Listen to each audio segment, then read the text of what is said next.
నమస్తే అండి. తెలుగు వంటల వినోదం ఛానల్లో ఈరోజు స్పెషల్గా గవ్వలండి ఈ రెసిపీ చేసి చూపిస్తున్నాను. దీంట్లో ఒక స్పెషల్ అండి, ఎందుకంటే పిల్లల ఫ్రెండ్స్, మా ఫ్రెండ్స్ ఇవి టేస్ట్ చూసిన తర్వాతే ఈ రెసిపీ పెట్టమని చెప్పారు. అందుకోసం చెప్పేసి పెడుతున్నాను. దీనికి మంచి లైక్స్ ఇవ్వాలండి. ముందుగా నేను డాల్డాని వేడి చేస్తాను. దీనికి కావాల్సింది ఏంటంటే గోధుమ నూకండి. మనం ఉప్మా చేసుకుంటాం కదా, ఆ గోధుమ నూక అదొక కిలో అండి. ఒక పావు కిలో, ఆ పావు కిలో గోధుమ పిండి అది కలవటానికి. తర్వాత ఆ పక్కన వైట్గా వేసాను కదండి, అది కొంచెం బేకింగ్ సోడా, మరీ ఎక్కువ కాదండి, కొంచెం బేకింగ్ సోడా.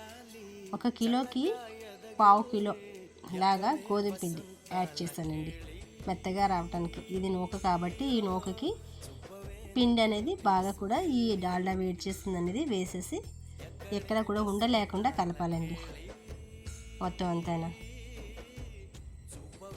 ఈ కలిపిన దాంట్లోని, ఈ పొడి పొడిగా వచ్చిన దాంట్లోని నేను ముందుగానే షుగరు, పంచదార, ఇలాచీలు, యాలకులు వేసి పౌడర్ చేసేసుకున్నానండి. అందులో వాటర్ వేసాను. నేను ఈ నూకలో డైరెక్ట్గా వాటర్ వేయట్లేదు. పంచదార దాంట్లోని పౌడర్ చేసుకున్న దాంట్లోని వాటర్ వేసి, ఆ వాటర్ని ఒక పిండి కలిపిన ఈ దీంట్లోని మొత్తంగా ఉండలు కట్టకుండా కొంచెంగా ఒకేసారి పోసుకోకూడదండి. అది కొంచెం కొంచెంగా కలుపుకోవాలి. ఎందుకంటే అది పాకం అనేది, వాటర్ అనేది కలవటానికి కొంచెం టైం పడుతుంది.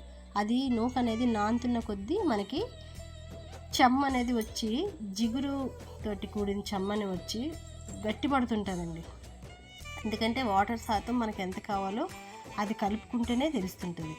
అంతేగాని డైరెక్ట్గా ఇన్ననే మనం పోసేయలేం. అలా చూడండి, ఉండలు లేకుండా అలా అవుతుంటుంది కదా. ఇది ఇలా కొంచెం మనం చూసుకొని, మనకి ఉండ ఎంత బాగా వస్తుందని చూసి అలాంటివి చేసుకొని ఒక కొంచెం పెద్ద పెద్ద సైజు ఉండలు ముందుగా చేసేసుకొని పక్కన పెట్టేసుకోవాలి. ఎందుకంటే అలా వదిలేస్తే ఇది అలాగా నూక అనేది ఉబ్బి ఇంకా ఆరిపోతూ గట్టిగా అయిపోతుంటుంది అనమాట. అందుకోసం చెప్పేసి అలా పెట్టుకొని దాని మీద ఒక తడిది తెల్లటి టవల్ ఏదైనా కప్పేసుకొని ఉంచుకుంటే మంచిదండి.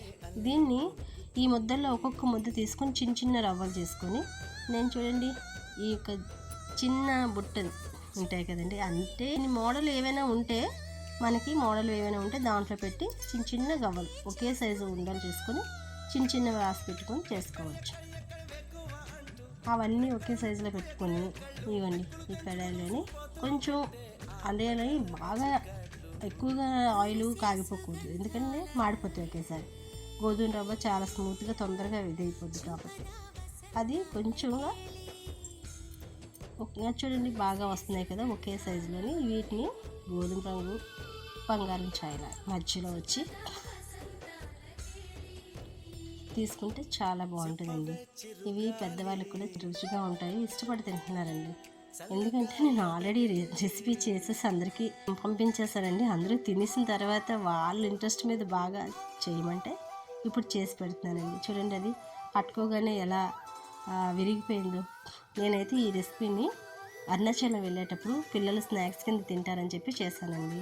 మీకు నచ్చితే ట్రై చేయండి ఒకసారి. Thank you.